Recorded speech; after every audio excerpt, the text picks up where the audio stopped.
Hello and welcome to Gravitas Plus. I'm Palki Sharma Upadhyay. It's been 2 weeks since Russia invaded Ukraine. The military battle is still on, and so is the battle of narratives, an information war. The adversaries are the same, the Russian state media and Western media outlets. They've both weaponized information for the benefit of their respective governments. So one has to navigate things rather carefully to get an accurate account of what is unfolding. Even specific battle stories are questionable. For instance, the number of casualties. Headlines in Western media say that Putin's forces are being humiliated, that they've suffered heavy casualties. Most of them are going by Ukraine's figures. They say 11,000 Russian soldiers have been killed. That is at least 22 times higher than what the Kremlin says. These wild variations also extend to accounts of destruction on both sides. Ukraine says it has destroyed more than 300 Russian tanks. Russia says it has destroyed around 900 Ukrainian tanks. Both sides say the other is lying.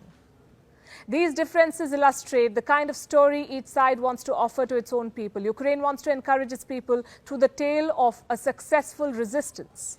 Russia wants to convince its people through stories of its military gains, and neither wants to talk about the casualties in their own ranks. So which side does one really believe? Verifying their figures is a tough job.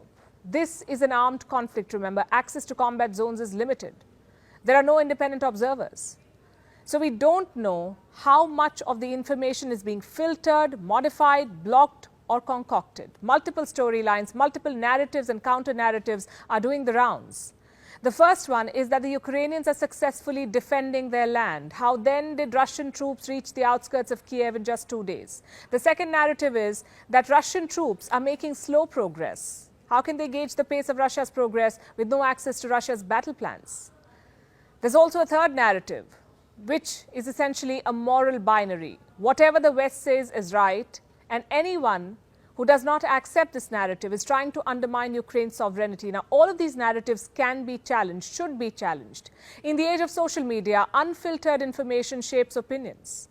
What's worse, social media is not a level playing field. It is controlled by the West. I'm talking about tech giants like Twitter, Facebook, YouTube, Google and Apple. These companies, these private companies, have openly aligned themselves with the West. They're pushing the Western narrative and restricting Russia's side of the story. And this is problematic. I will tell you why. First of all, let's tell you what they've done. They've sanctioned Russia digitally. Remember, no government sanction forced tech companies to cut ties with Russia. There was no legal or regulatory obligation. These companies just decided to take a side based on the perspective of their stakeholders. Google has barred Russian state media from monetizing content on its platforms. Apple has gone one step further. It has suspended all product sales in Russia, cut Russians off Apple Play and other services. It has also blocked RT and Sputnik from its app store everywhere outside Russia. Then we have Twitter. It is labeling all posts by the Russian state media, adding a warning of sorts on pro-Russian stories. Then we come to Meta, the parent company of Facebook. It has left its contemporaries way behind. I'll show you a report. It was released on Friday. It says Facebook and Instagram will allow posts calling for violence against Russians and their president Vladimir Putin. Isn't that criminal? Won't this promote hate? Won't this incite hostility against all Russians? These tech giants are overstepping their purpose, deciding when it's okay to call for violence and when it's not. And this sets a wrong precedent. It also raises strategic questions for other countries. What if America were the aggressor in this conflict? What if the US had invaded another country, which they have in the past? Would these tech giants have done the same? Look at this map now. It shows all the countries that the United States has either invaded or been militarily involved in. Do you know how many there are? The US has invaded or fought in at least 84 of the 193 countries recognized by the United Nations. And none of this, none of what I've just told you, justifies Russia's actions. The invasion is wrong and criminal, no two ways about it. What I want to underline here is the hypocrisy of American institutions, the selective approach of big tech. In 2021, 3 American rights groups released a report. It said that instead of staying neutral, big tech made huge profits from America's war on terror, especially Facebook, Google, Microsoft, and Amazon. They were awarded $44.5 billion in contracts, $44.5 billion, from the Pentagon and the US Department of Homeland Security. What were these contracts about? aiding the US military in its operations, providing them with digital tools that can be used in wars. What kind of tools? Crucial databases, cloud computing services, surveillance, drone technology, even pushing narratives. The report says that Facebook alone sold $350,000 worth of advertising to promote America's federally funded Extremism Watch. It covers stories on violent extremism trends in Islamic nations. Facebook helped this government-owned platform promote these stories.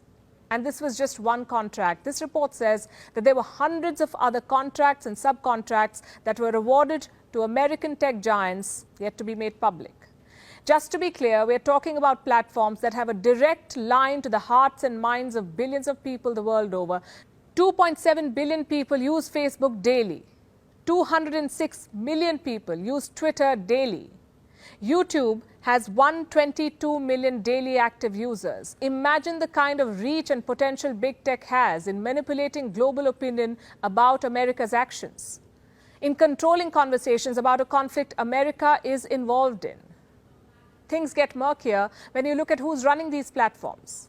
A report by another US rights group says that hundreds of former US government officials are currently serving in key positions at big tech companies. This includes officials from the Department of Defense, the Department of Homeland Security and Justice, the National Security Agency, and the Federal Bureau of Investigation. This is Jared Cohen. He was a policy planner at the US State Department. He currently runs Jigsaw, a technology incubator created by Google to develop counter-terrorism tools for social media platforms. This is Steve Pandelides.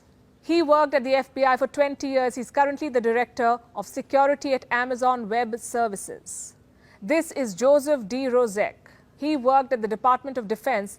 He now works at Microsoft, where he specializes in quote-unquote information sharing.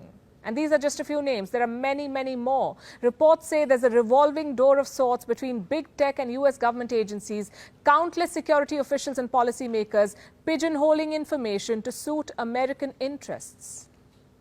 They say whoever controls the flow of information controls the world.